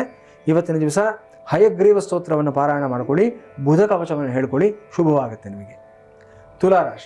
ತುಲಾರಾಶಿಯವರಿಗೆ ಇವತ್ತಿನ ದಿವಸ ಜಾಗ್ರತೆ ಆಗಿರಬೇಕಾಗಿರ್ತಕ್ಕಂಥ ದಿವಸ. ಕುಜ ಏನೋ ನಿಮಗೆ 10ನೇ ಮನೆಯಿಂದ ಹೊರಗಡೆ ಬಂದು 11ನೇ ಮನೆಗೆ ಪ್ರವೇಶ ಮಾಡಿದ್ದಾನೆ, ನೀಚತ್ವದಿಂದ ವಿಮುಕ್ತಿ ಆಗಿದೆ. ಗುರು ಕೂಡ ನಿಮ್ಮ 9ರಲ್ಲೇ ಲಾಭದಾಯಕವಾಗೇ ಇದ್ದಾನೆ. ಆದರೆ ಚಂದ್ರ ಮಾತ್ರ ಇವತ್ತು ವ್ಯಯದಲ್ಲಿರೋದ್ರಿಂದ ಇವತ್ತು ಮನಸ್ಸು ಸ್ವಲ್ಪ ನಿಮ್ಮ ಮಾತನ್ನು ಕೇಳೋದಿಲ್ಲ. ಇವತ್ತು ಬೇಡದೇ ಇರೋ ವಿಚಾರಗಳಲ್ಲಿ ಮನಸ್ಸನ್ನು ಇಡ್ತೀರಾ, ಬೇಡದೇ ಇರತಕ್ಕಂಥ ವ್ಯಕ್ತಿಗಳ ಜೊತೆಯಲ್ಲಿ ಇವತ್ತು ಮಾತುಕತೆಗಳು ಸಿಕ್ಕಾಕೊಳ್ತೀರಾ. ಇದರಿಂದ ಸಮಸ್ಯೆಗಳಾಗುತ್ತೆ. ಯಾರು ಏನೇ ಸಮಸ್ಯೆಗಳನ್ನು ಹೇಳ್ಕೊಳ್ಳಿ, ಅದಕ್ಕೆ ನೀವು ಸ್ಪಂದಿಸೋದಕ್ಕೆ ಮೊದಲು ಒಂದು ಸಲ ಯೋಚನೆ ಮಾಡಿ, ಇದು ನನ್ನ ಡೊಮೈನ್ಗೆ ಬರುತ್ತಾ, ನನ್ನ ವ್ಯಾಪ್ತಿಗೆ ಬರುತ್ತಾ, ನಾನು ಇನ್ವಾಲ್ವ್ ಆಗಬೇಕಾ ಬೇಡವಾ ಅನ್ನತಕ್ಕಂಥ ಒಂದು ಸಲ ಯೋಚನೆ ಮಾಡಿ ನಂತರ ಹೆಜ್ಜೆ ಇಡಿ, ಶುಭವಾಗುತ್ತೆ. ಇವತ್ತಿನ ದಿವಸ ನೀವು ರಾಜರಾಜೇಶ್ವರಿ ಸ್ತೋತ್ರವನ್ನು ಹೇಳ್ಕೊಳ್ಳೋದ್ರಿಂದ ವಿಶೇಷವಾದ ಫಲಿತಾಂಶವನ್ನು ಪಡ್ಕೊಳ್ತೀರಾ. ಇನ್ನು ವೃಶ್ಚಿಕ ರಾಶಿಯವರಿಗೆ ಇವತ್ತು 11ನೇ ಮೇಲಿರತಕ್ಕಂಥ ಚಂದ್ರ, ಎಲ್ಲ ಕೆಲಸ ಕಾರ್ಯಗಳು ಇವತ್ತು ತುಂಬ ಸರಾಗವಾಗಿ, ತುಂಬ ವೇಗವಾಗಿ ನಡ್ಕೊಂಡು ಹೋಗ್ತಕ್ಕಂಥ ದಿವಸ ಇವತ್ತಾಗಿರುತ್ತೆ. ಎಸ್ಪೆಷಲಿ ಇವತ್ತು ಕಮ್ಯುನಿಕೇಷನ್ ತುಂಬ ಚೆನ್ನಾಗಿರುತ್ತೆ. ಇವತ್ತು ಏನೇ ಕೆಲಸಗಳಾಗಬೇಕಾದ್ರೂ ಅಷ್ಟೇ ಇವತ್ತು ಮೇಯ್ನ್ ಸ್ಟ್ರೆಂತ್ ಇವತ್ತು ನಿಮ್ಮ ಕಮ್ಯುನಿಕೇಷನ್ ಆಗಿರುತ್ತೆ. ಸೊ ಕೂತ್ ಕಡೆನೇ ಇವತ್ತು ಫೋನ್ನಲ್ಲೇ ಇವತ್ತು 10 ಕೆಲಸಗಳನ್ನು ಮಾಡ್ಕೊಳ್ತಕ್ಕಂಥದ್ದು, 10 ಜನಗಳ ಜೊತೆ ಇವತ್ತು ನೀವು ಕೋಆರ್ಡಿನೇಷನ್ಸ್ನ ತುಂಬ ಚೆನ್ನಾಗಿ ಇಟ್ಕೊಳ್ತಕ್ಕಂಥದ್ದು ಇದೆಲ್ಲವೂ ಸಹ ಗೋಚರವಾಗ್ತಾ ಇದೆ. ಬಹಳ ಚೆನ್ನಾಗಿದೆ, ಏನೂ ತೊಂದರೆ ಇಲ್ಲ ನಿಮಗೆ. ಧನುರಾಶಿಯವರಿಗೆ 10ನೇ ಮನೆಯಲ್ಲಿರ್ತಕ್ಕಂಥ ಚಂದ್ರ ಎಲ್ಲ ಕೆಲಸ ಕಾರ್ಯಗಳಲ್ಲೂ ಒಂದು ವೇಗ, ಒಂದು ಓಟವನ್ನು ಕೊಡ್ತಾನೆ. ತುಂಬ ಚೆನ್ನಾಗಿ ನಡೆಯುತ್ತೆ. ಇವತ್ತು ನಿಮ್ಮ ಕ್ಯಾಲ್ಕುಲೇಷನ್ಸ್ ತುಂಬ ಪರ್ಫೆಕ್ಟ್ ಆಗಿರುತ್ತೆ. ಇವತ್ತು ಏನೇ ಇನ್ವೆಸ್ಟ್ಮೆಂಟ್ ಮಾಡಬೇಕಾದ್ರೆ ಅಥವಾ ಏನೇ ಒಂದು ಹೊಸ ಕೆಲಸ ಶುರು ಮಾಡಬೇಕಾದ್ರೆ ಅಥವಾ ಒಂದು ಟೈಮ್ ಫ್ರೇಮ್ ಹಾಕ್ಕೊಂಡು ಏನಾದರೂ ಒಂದು ಕೆಲಸ ಮಾಡಬೇಕಾದ್ರೆ ಇವತ್ತು ನೀವೇನೇ ಅಂದ್ಕೊಂಡಿರ್ತೀರ ಅದೇ ಪ್ರಕಾರವಾಗಿ ಎಲ್ಲವೂ ಸಹ ನಡೆಯುತ್ತೆ. ಯಾವುದೇ ತೊಂದರೆ ಇಲ್ಲ, ಚೆನ್ನಾಗಿದೆ ನಿಮಗೆ. ಮಕರ ರಾಶಿಯವರಿಗೆ ಇವತ್ತಿನ ದಿವಸ 9ನೇ ಮನೆಯಲ್ಲಿರ್ತಕ್ಕಂಥ ಚಂದ್ರ ಅದೇ ಪ್ರಕಾರವಾಗಿ ಇವತ್ತು ಅಷ್ಟಮ ಸ್ಥಾನಕ್ಕೆ ಬರ್ತಾ ಇರತಕ್ಕಂಥ ಕುಜ ಒಂದು ಕಡೆ ಅನುಕೂಲ ಆದರೆ ಒಂದು ಕಡೆ ಸಮಸ್ಯೆ ಬರತಕ್ಕಂಥ ಸಾಧ್ಯತೆ ಇದೆ. ಇಷ್ಟು ದಿನ ನೀಚ ಕುಜ ಸಪ್ತಮದಲ್ಲಿದ್ದಾನೆ ಅನ್ನತಕ್ಕಂಥದ್ದು ಒಂದು ಸಮಸ್ಯೆ ಆಗಿದ್ದರೆ ಈಗ ಅಷ್ಟಮ ಸ್ಥಾನಕ್ಕೆ ಕುಜ ಬಂದಿದ್ದಾನೆ ಅನ್ನೋದು ಮತ್ತೊಂದು ಸಮಸ್ಯೆ ಆಗಿರುತ್ತೆ. ಸೊ ನಿಮ್ಮ ಅಗ್ರೆಸಿವ್ನೆಸ್ಸು, ನಿಮ್ಮ ಓವರ್ ಎಕ್ಸೈಟ್ಮೆಂಟು, ನಿಮ್ಮ ಹೈಪರ್ ಆ್ಯಕ್ಟಿವಿಟಿ ಎಲ್ಲವನ್ನು ಸ್ವಲ್ಪ ಕಂಟ್ರೋಲಲ್ಲಿ ಇಟ್ಕೋಬೇಕಾಗಿರ್ತಕ್ಕಂಥ ದಿವಸ ಆಗಿರುತ್ತೆ. 9ರಲ್ಲಿರ್ತಕ್ಕಂಥ ಚಂದ್ರ ಹಲವಾರು ಅವಕಾಶಗಳನ್ನು ಒದಗಿಸ್ಕೊಡ್ತಾನೆ. ಆದರೆ ಅವಕಾಶಗಳ ಹಿಂದೆ ಇರತಕ್ಕಂಥ ರಿಸ್ಕ್ ಫ್ಯಾಕ್ಟರ್ಸ್ನ ಕರೆಕ್ಟಾಗಿ ಜಡ್ಜ್ ಮಾಡಬೇಕಾಗಿತ್ತು ಇವತ್ತು ನೀವು. ಸೊ ಯಾವುದೂ ಅಷ್ಟೇ ಈಸಿಯಾಗಿ ಬರೋದಿಲ್ಲ, ಅದರ ಹಿಂದೆ ಏನೋ ಒಂದು ಕ್ಲಾಸ್ ಇರುತ್ತೆ. ಆ ಕ್ಲಾಸ್ನ ಅರ್ಥ ಮಾಡ್ಕೊಂಡು ಕೈ ಹಾಕಿ ಶುಭವಾಗುತ್ತೆ. ಕುಂಭರಾಶಿಯವರಿಗೆ ಇವತ್ತಿನ ದಿವಸ ಅಷ್ಟಮದಲ್ಲಿರ್ತಕ್ಕಂಥ ಚಂದ್ರ ಜಾಗ್ರತೆಯಾಗಿರಬೇಕಾಗಿರ್ತಕ್ಕಂಥ ದಿವಸ ಇವತ್ತು. ಎಸ್ಪೆಷಲಿ ಇವತ್ತು ನೀವು 2 ವೀಲರಲ್ಲಿ ಓಡಾಡ್ತಕ್ಕಂಥವ್ರು ಯಾರೇ ಆಗಿರಲಿ, 30ರಿಂದ 37 ವರ್ಷದ ವಯಸ್ಸಿನಲ್ಲಿ ಇರತಕ್ಕಂಥ ವ್ಯಕ್ತಿಗಳು ತುಂಬ ಎಚ್ಚರಿಕೆಯಿಂದ ಇರಬೇಕಾಗಿರ್ತಕ್ಕಂಥ ದಿವಸ. ಇವತ್ತೊಂದು ದಿವಸ ನಿಮ್ಮ ಪ್ರೈವೇಟ್ ಟ್ರಾನ್ಸ್ಪೋರ್ಟ್ ವೆಹಿಕಲ್ಸ್ನ ಪಕ್ಕದಲ್ಲಿಟ್ಟು ಪಬ್ಲಿಕ್ ಟ್ರಾನ್ಸ್ಪೋರ್ಟ್ನಲ್ಲಿ ಓಡಾಡಿ, ಬಸ್ ಆಗಲಿ, ಮೆಟ್ರೋ ಟ್ರೈನ್ ಆಗಲಿ, ಮತ್ತೊಂದಾಗಲಿ ಏನು ತೊಂದರೆ ಇರೋದಿಲ್ಲ, ಎಲ್ಲವೂ ಅನುಕೂಲವಾಗುತ್ತೆ ನಿಮಗೆ. ಸಾಧ್ಯವಾದರೆ ಇವತ್ತಿನ ದಿವಸ ಶಿವಕವಚ, ಶಿವ ಅಷ್ಟೋತ್ತರ ಮತ್ತು ಶಿವ ನಕ್ಷತ್ರ ಪಂಚಾಕ್ಷರಿ ಮಾಲ ಈ ಸ್ತೋತ್ರವನ್ನು ಹೇಳ್ಕೊಳ್ಳೋದ್ರಿಂದ ವಿಶೇಷವಾದ ಫಲಿತಾಂಶವನ್ನು ಪಡ್ಕೊಳ್ತೀರಾ ನೀವು. ಕೊನೆಯದಾಗಿ ಮೀನರಾಶಿಯವರಿಗೆ ಇವತ್ತಿನ ದಿವಸ 4ರಲ್ಲಿ ಗುರು, 6ರಲ್ಲಿ ಕುಜ ಮತ್ತು ನಿಮಗೆ ಅದೇ 6ನೇ ಮನೆಯಲ್ಲಿರತಕ್ಕಂಥ ಕೇತು ಸಹ ಇರುವಂಥದ್ದು ಎಲ್ಲವೂ ಶುಭವಾಗಿ ಗೋಚರವಾಗ್ತಾ ಇದೆ. ರಾಹು ಶನಿ ಒಂದು ಕಡೆ ನಿಮ್ಮನ್ನು ಪುಲ್ ಡೌನ್ ಮಾಡಿದ್ರೂ ಸಹ ಈ ಕುಜ ಮತ್ತು ಗುರು ನಿಮಗೆ ಒಂದು ಪುಷನ್ನು ಕೊಟ್ಟು ಮುಂದಕ್ಕೆ ಕರ್ಕೊಂಡು ಹೋಗುವಂಥ ಒಂದು ಸಾಧ್ಯತೆ ಗೋಚರವಾಗ್ತಾ ಇದೆ. ಸಪ್ತಮದಲ್ಲಿರತಕ್ಕಂಥ ಚಂದ್ರ ಒಳ್ಳೆ ಫ್ರೆಂಡ್ಸು, ಒಳ್ಳೆ ಪಾರ್ಟ್ನರ್ಸ್ ಇವತ್ತಿನ ದಿವಸ ಸಿಗ್ತಾರೆ ನಿಮಗೆ. ಇವತ್ತು ನಿಮ್ಮ ಒಂದು ಆಲೋಚನಾ ವಿಧಾನ ಏನಿದೆ ಅದಕ್ಕೆ ಸರಿಯಾಗಿ ಸ್ಪಂದನೆ ಕೊಡ್ತಕ್ಕಂಥ ವ್ಯಕ್ತಿಗಳು, ಅದಕ್ಕೆ ಸರಿಯಾದಂಥ ಒಂದು ಸಪೋರ್ಟ್ ಕೊಡ್ತಕ್ಕಂಥ ಒಂದು ಸಹೋದ್ಯೋಗಿಗಳು ಎಲ್ಲರೂ ಸಹ ನಿಮ್ಮ ಜೊತೆಗೂಡ್ತಾರೆ. ಅದ್ಭುತವಾಗಿದೆ, ಏನೂ ತೊಂದರೆ ಇಲ್ಲ. ಖಂಡಿತ ಗುರುಜಿ. ದ್ವಾದಶ ರಾಶಿಗಳ ದಿನ ಭವಿಷ್ಯದ ಬಗ್ಗೆ ತಿಳಿದುಕೊಂಡ್ವಿ. ಇನ್ನು ವೀಕ್ಷಕರೇ, ನೀವು ಕೂಡ ಅನೇಕ ಸಮಸ್ಯೆಗಳಿಂದ ಬಳಲ್ತಾ ಇದ್ರೆ ಗುರುಗಳನ್ನ ಸಂಪರ್ಕಿಸಬಹುದು. ಟಿವಿ ಸ್ಕ್ರೀನ್ ಮೇಲೆ ಲಭ್ಯ ಇರುವಂತಹ ನಂಬರ್ಸ್ಗೆ ಕರೆ ಮಾಡಿ ಗುರುಗಳ ಹತ್ರ ಮಾತಾಡಿ, ಜೊತೆಗೆ ನಿಮ್ಮ ಸಮಸ್ಯೆಗೆ ತಕ್ಕ ಪರಿಹಾರವನ್ನ ಕಂಡುಕೊಳ್ಳಿ. ಈಗ ಇವತ್ತಿನ ಸಂಚಿಕೆಯಲ್ಲಿ ಗುರುಗ್ರಹದಿಂದ ಉಂಟಾಗುವಂತಹ ಖಿನ್ನತೆ ಹಾಗೂ ಅದಕ್ಕೆ ಪರಿಹಾರಗಳೇನು ಅನ್ನೋದನ್ನ ಗುರುಗಳು ತಿಳಿಸ್ತಾರೆ. ಗುರೂಜಿ ತಿಳಿಸಿ. ಖಂಡಿತ ಅಮ್ಮ, ಬಹಳಷ್ಟು ಜನಗಳಿಗೆ ಆಶ್ಚರ್ಯ ಆಗ್ಬೋದು, ಗುರುಗ್ರಹದಿಂದ ಖಿನ್ನತೆ ಬರುತ್ತಾ ಅಂತ. ಯಾಕಂದರೆ ಎಲ್ಲ 9 ಗ್ರಹಗಳಲ್ಲಿ ತುಂಬ ಶುಭಪ್ರದವಾಗಿರುವಂಥ ಗ್ರಹ ಅಂದರೆ ಗುರುಗ್ರಹ ಅಂತ ನಾವು ಹೇಳ್ತೀವಿ. ವೆರಿ ಆಸ್ಪಿಷಿಯಸ್ ಪ್ಲ್ಯಾನೆಟ್ ಅನ್ನತಕ್ಕಂಥದ್ದು. ಈ ಗುರುಗ್ರಹ ಯಾವ ಮನೆಯ ಮೇಲೆ ದೃಷ್ಟಿಯನ್ನು ಹಾಕ್ತಾನೋ ಆ ಮನೆ ಶುಭವಾಗಿರುತ್ತೆ. ಜಾತಕದಲ್ಲಿ ಒಂದು ವೇಳೆ ನಮಗೆ ಲಗ್ನದಲ್ಲಿ ಗುರು ಇದ್ದಾನೆ ಅಂತ ಇಟ್ಕೊಳ್ಳೋಣ, 5ನೇ ಮನೆ ಮೇಲೆ ಗುರುದೃಷ್ಟಿ ಇರುತ್ತೆ. ಒಳ್ಳೆ ವಿದ್ಯಾವಂತರಾಗ್ತಾರೆ ಆ ವ್ಯಕ್ತಿಗಳು, ವಿಶೇಷ ವಿದ್ಯಾಸ್ಥಾನ, ಅದು ಹೈಯರ್ ಎಜುಕೇಷನ್ನು, PhD, ಮಾಸ್ಟರ್ಸು ಎಲ್ಲವರ ತುಂಬ ಚೆನ್ನಾಗಿ ಮಾಡ್ತಾರೆ. 7ನೇ ಮನೆ ಮೇಲೆ ಗುರುದೃಷ್ಟಿ, ಅವ್ರಿಗೆ ದಾಂಪತ್ಯ ಜೀವನ ಅದ್ಭುತವಾಗಿರುತ್ತೆ. ಒಳ್ಳೆ ಫ್ರೆಂಡ್ಸು, ಒಳ್ಳೆ ರಿಲಯಬಲ್ ಪಾರ್ಟ್ನರ್ಸು ಎಲ್ಲರೂ ಸಿಗ್ತಾರೆ. 9ನೇ ಮನೆ ಮೇಲೆ ಗುರುದೃಷ್ಟಿ ಇರುತ್ತೆ ಅವರಿಗೆ. ಸೊ ಭಾಗ್ಯ ತುಂಬ ಚೆನ್ನಾಗಿರುತ್ತೆ ಅವರಿಗೆ, ಹುಡ್ಕೊಂಡು ಬರುತ್ತೆ ಅವ್ರಿಗೆ ಆಪರ್ಚುನಿಟೀಸು, ಅವಕಾಶಗಳು, ಅದೃಷ್ಟ ಅನ್ನೋದು ಅವ್ರನ್ನ ಹುಡ್ಕೊಂಡು ಬರುತ್ತೆ. ಈ ಪ್ರಕಾರ ಇರುತ್ತೆ. ಆದರೆ ಒಂದು ಸಮಸ್ಯೆ ಅಂದರೆ ಗುರು ಯಾವ ಮನೆಯಲ್ಲಿರ್ತಾನೋ ಆ ಮನೆ ಹಾಳಾಗೋಗುತ್ತೆ, ಆ ಭಾವವನ್ನು ಕೆಡಿಸ್ತಾನೆ ಅಂತ ಹೇಳ್ತಾರೆ. ಅಂದರೆ ಎಲ್ಲ ಒಂದು ನಾವು ಗಮನಿಸಬೇಕಾಗಿರತಕ್ಕಂಥದ್ದು ಏನಂದರೆ ಎಲ್ಲ ಗ್ರಹಗಳಲ್ಲೂ ತುಂಬ ಶುಭಪ್ರದವಾದ ಗ್ರಹ ಗುರುಗ್ರಹ, ಎಲ್ಲ ಗ್ರಹಗಳಿಂದ ತುಂಬ ಭಾರವಾದ ಗ್ರಹವೂ ಸಹ ಗುರುಗ್ರಹನೇ ಆಗಿರ್ತಾನೆ. ಅಂದರೆ ಈ ಪ್ಲಾನೆಟರಿ ವೈಸ್ ಒಂದು ಆ ವೆಯ್ಟ್ ಅನ್ನೋದನ್ನು ತೊಗೊಂಡಿದ್ದಾದಲ್ಲಿ ನಾವು ಮತ್ತು ಆ ಒಂದು ಪ್ರೆಷರ್ ಅನ್ನತಕ್ಕಂಥದ್ದು ತೊಗೊಂಡಿದ್ದಾದಲ್ಲಿ ಗುರುಗ್ರಹ ತುಂಬ ಭಾರವಾದ ಗ್ರಹ ಆಗಿರುತ್ತೆ. ಸೊ ಅಷ್ಟು ತೂಕವಾಗಿರುವಂಥ ಒಂದು ಗ್ರಹ ಒಂದು ಮನೇಲಿ ಕೂತ್ಕೊಂಡಾಗ ಏನಾಗುತ್ತೆ, ನಮಗೆ ಆಟೋಮೆಟಿಕ್ಕಾಗಿ ಪ್ರೆಷರ್ ಬೀಳುತ್ತೆ. ಸೊ ಲಗ್ನದಲ್ಲಿ ಗುರು ಇದ್ದಾನೆ ಅಂತ ಇಟ್ಕೊಂಡ್ರೆ ದೇಹಾರೋಗ್ಯದಲ್ಲಿ ವ್ಯತ್ಯಾಸ ಆಗೋದು, ವಿಪರೀತವಾದ ಜವಾಬ್ದಾರಿಗಳನ್ನು ಚಿಕ್ಕ ವಯಸ್ಸಿಂದಾನೇ ಹೊರಬೇಕಾಗಿರುವಂಥ ಒಂದು ಸಂದರ್ಭ ಬರುವಂಥದ್ದು, ಆ ಜವಾಬ್ದಾರಿಗಳಿಂದ ಮನುಷ್ಯ ಕುಗ್ಗು ಹೋಗ್ತಕ್ಕಂಥದ್ದು, ಈ ಥರದ್ದೆಲ್ಲ ಗೋಚರವಾಗುತ್ತೆ. ಇನ್ನು ಒಂದು ವೇಳೆ ಗುರು ಏನಾದರೂ ನೀಚ ಸ್ಥಾನದಲ್ಲಿದ್ದರೆ, ವಕ್ರಿಯಾಗಿದ್ದರೆ ಅಥವಾ ದುಸ್ಥಾನಗಳಲ್ಲಿ ಇದ್ದಿದ್ದಾದಲ್ಲಿ 4ನೇ ಮನೆ, 6ನೇ ಮನೆ, 8ನೇ ಮನೆ, 12ನೇ ಮನೆಯಲ್ಲಿ ಗುರು ಇದ್ದಿದ್ದಾದಲ್ಲಿ ಆ ವ್ಯಕ್ತಿಗಳಿಗೆ ಹಲವಾರು ರೀತಿಯಾದಂಥ ಸಂಕಷ್ಟಗಳು, ಡಿಪ್ರೆಷನ್ಸ್ ಬರುವಂಥ ಸಾಧ್ಯತೆಗಳಿರುತ್ತೆ. ಸೊ ನಾನು ಆಗಲೇ ಹೇಳಿರೋ ಪ್ರಕಾರ ಒಂದು ವೇಳೆ ಜನ್ಮ ಲಗ್ನದಲ್ಲಿ ಅಥವಾ ಗುರು ಅಲ್ಲಿ ನೀಚನಾಗಿದ್ದಾನೆ ಅಂತ ಇಟ್ಕೊಳ್ಳೋಣ, ಮಕರ ಲಗ್ನ ಆಗಿದ್ದ ವ್ಯಕ್ತಿಗೆ ಆ ಲಗ್ನದಲ್ಲೇ ಗುರು ಇದ್ದಾನೆ ಅಂತಂದರೆ ಚಿಕ್ಕ ವಯಸ್ಸಿನಿಂದ ವಿಪರೀತವಾದ ಜವಾಬ್ದಾರಿಗಳು, ಮೇಲಿಂದ ಮೇಲೆ ಹೊಡೆತಗಳು, ಮೇಲಿಂದ ಮೇಲೆ ಜವಾಬ್ದಾರಿಗಳು, ಒಡ ಹುಟ್ಟಿದವರು ಜವಾಬ್ದಾರಿ ತಗೋಬೇಕಾಗತ್ತೆ. ಚಿಕ್ಕ ವಯಸ್ಸಿನಲ್ಲಿ ಓದನ್ನು ಬಿಟ್ಟು ಇವರೇ ಮನೆಯನ್ನು ಸಪೋರ್ಟ್ ಮಾಡಬೇಕಾಗತ್ತೆ. ಈ ಪ್ರಕಾರವಾಗಿ ಒಂದಲ್ಲ ಒಂದು ರೀತಿಯಾದಂಥ ಸಮಸ್ಯೆಗಳಲ್ಲೇ ನರಳುತ್ತಾ ಇರ್ತಾರೆ. ಅದು ಒಂದು ಹಂತ ಬರೋಷ್ಟೊತ್ತು ಜೀವನದಲ್ಲಿ ಏನಾಗುತ್ತೆ ಅಂದರೆ ಆಸಕ್ತಿ ಅನ್ನೋದು ಹೊರಟೋಗುತ್ತೆ, ಡಿಪ್ರೆಷನ್ಗೆ ಹೊರಟೋಗ್ತಾರೆ. ಈ ವ್ಯಕ್ತಿಗಳು ಸಾಧಾರಣವಾಗಿ ಏನಾಗುತ್ತೆ, ಒಂದು ಮೇಲ್ನೋಟಕ್ಕೆ ಇವ್ರಿಗೆ ಏನು ಸಮಸ್ಯೆ ಆಗಿದೆ ಅಂತ ಗೊತ್ತಾಗೋದೇ ಇಲ್ಲ ನಮಗೆ. ಈ ಗುರುಗ್ರಹದಿಂದ ಡಿಪ್ರೆಷನ್ ಯಾರು ಬಂದಿರ್ತಾರೆ, ತುಂಬ ಮೇಧಾವಿಗಳಾಗಿರ್ತಾರೆ, ತುಂಬ ಇಂಟೆಲಿಜೆಂಟ್ ಪರ್ಸನ್ಸ್ ಆಗಿರ್ತಾರೆ. ಆದರೆ ಇವರು ಒಳಗಡೆ ಏನು ನಡೀತಾ ಇದೆ ಅನ್ನೋದು ಮಾತ್ರ ಯಾರಿಗೂ ಗೊತ್ತಾಗೋದಿಲ್ಲ, ಅವರೊಬ್ಬರಿಗೆ ಮಾತ್ರ ಗೊತ್ತಿರುತ್ತೆ. ಮ್ಯಾಕ್ಸಿಮಮ್ ಇಬ್ಬರ ಜೊತೆಲಿ ಶೇರ್ ಮಾಡ್ಕೊಂಡಿರ್ತಾರೆ, 2-3 ಜನ ಅವರು ಯಾರು ತುಂಬ ಟ್ರಸ್ಟ್ ವರ್ತಿ ಪರ್ಸನ್ಸ್ ಅಂದ್ಕೊಂಡಿರ್ತಾರೋ ಅವ್ರಿಗೆ ಮಾತ್ರ ಅದು ಸಮಸ್ಯೆ ಒಂದು ಮುಖ ಮಾತ್ರ ಗೊತ್ತಿರುತ್ತೆ. 100% ಯಾರಿಗೂ ಗೊತ್ತಿರೋದಿಲ್ಲ. ಜೊತೆಗೆ ಇವರುಗಳಿಗೆ ಕೆಲವೊಂದು ಪಂಚಕರ್ಮ ಚಿಕಿತ್ಸೆಗಳು ಮತ್ತು ಈ ಕೆಲವೊಂದು ಆರೋಗ್ಯವನ್ನು ಸುಧಾರಣೆ ಮಾಡೋದಕ್ಕೆ ಆಯುರ್ವೇದ ಪರವಾದಂಥ ಕೆಲವೊಂದು ಟ್ರೀಟ್ಮೆಂಟ್ಗಳನ್ನು ಸಹ ಮಾಡಬೇಕಾಗತ್ತೆ. ರಿಜುವಿನೇಷನ್ ಅಂತ ಹೇಳಿದ್ವಿ ನಾವು. ಆ ರೀತಿಯಾಗಿ ಸಂಪೂರ್ಣವಾಗಿ ಅವ್ರನ್ನ ಮತ್ತೆ ಚೇತೋಭರಿತವಾಗಿ ಮಾಡತಕ್ಕಂಥ ಕೆಲವು ಪ್ರಯತ್ನಗಳಿರುತ್ತೆ, ಅದೆಲ್ಲವನ್ನು ಮಾಡಬೇಕಾಗತ್ತೆ. ಆಹಾರ ವಿಚಾರದಲ್ಲಿ ತುಂಬ ಜಾಗೃತಿಯಿಂದ ಇರಬೇಕಾಗತ್ತೆ. 16 ಗುರುವಾರಗಳ ಕಾಲ ಇವರು ಗೋಸೇವೆಯನ್ನು ಮಾಡಿದ್ದಾದಲ್ಲಿ ಇವರಾಗಲಿ ಇವರ ಪರವಾಗಿ ಇರತಕ್ಕಂಥ ವ್ಯಕ್ತಿಗಳಾಗಲಿ ಗೋಸೇವೆಯನ್ನು ಮಾಡಬೇಕು. ಆ ಗೋಸೇವೆಯನ್ನು ಮಾಡೋದ್ರಿಂದ ಈ ಸಮಸ್ಯೆಯಿಂದ ಹೊರಗಡೆ ಬರುವಂಥ ಸಾಧ್ಯತೆಗಳಿರುತ್ತೆ. ಗೋಸೇವೆ ಮಾಡತಕ್ಕಂಥದ್ದು ಹೇಗೆ ಅಂತಂದರೆ, ಗೋವಿಗೆ ನೀವು ನೆನೆಸಿರತಕ್ಕಂಥ ಅಕ್ಕಿ, ಬೆಲ್ಲ, ಇದರ ಜೊತೆಯಲ್ಲಿ ಕಡಲೆಕಾಳು, ಮೊಳಕೆ ಬಂದಿರತಕ್ಕಂಥ ಕಡಲೆಕಾಳು ಇದನ್ನು ಆಹಾರವಾಗಿ ಕೊಡೋದ್ರಿಂದ, ಬಾಳೆಹಣ್ಣನ್ನು ಕೊಡೋದ್ರಿಂದ ಗೋಸೇವೆಯನ್ನು ಮಾಡಿದ ಹಾಗಾಗುತ್ತೆ. ಇದರಿಂದನೂ ಸಹ ಕರ್ಮ ಕಳೆಯುತ್ತೆ. ಈ ಪ್ರಕಾರ ಗುರುಗ್ರಹದಿಂದ ಬಂದಿರುವಂಥ ಯಾವುದೇ ರೀತಿಯ ಡಿಪ್ರೆಷನ್ಗಳನ್ನು ಟ್ರೀಟ್ ಮಾಡಬೇಕಾದ್ರೆ ತುಂಬ ಡೆಲಿಕೇಟಾಗಿ ಹ್ಯಾಂಡಲ್ ಮಾಡಬೇಕು. ಈ ಕ್ರಮಗಳನ್ನು ಅನುಸರಣೆ ಮಾಡಿದ್ದಾದಲ್ಲಿ ಹೊರಗಡೆ ಬರುವಂಥ ಸಾಧ್ಯತೆಗಳಿರುತ್ತೆ. ಖಂಡಿತ ಗುರುಜಿ. ಇನ್ನು ಇಷ್ಟು ಹೊತ್ತು ನಮ್ಮ ಜೊತೆ ಇದ್ದು ಬಹಳಷ್ಟು ಅರ್ಥಪೂರ್ಣವಾದ ಮಾಹಿತಿಯನ್ನು ನೀಡಿದ್ರಿ. ಧನ್ಯವಾದಗಳು ಗುರುಜಿ. ನಮಸ್ಕಾರ. ಭದ್ರಂ ಕಲ್ಯಾಣಂ ಮಂಗಳಂ ಶಿವಂ ಶುಭಂ ಶೋಭನಂ. ಹರಿ ಓಂ. ಸ್ವಸ್ತಿ.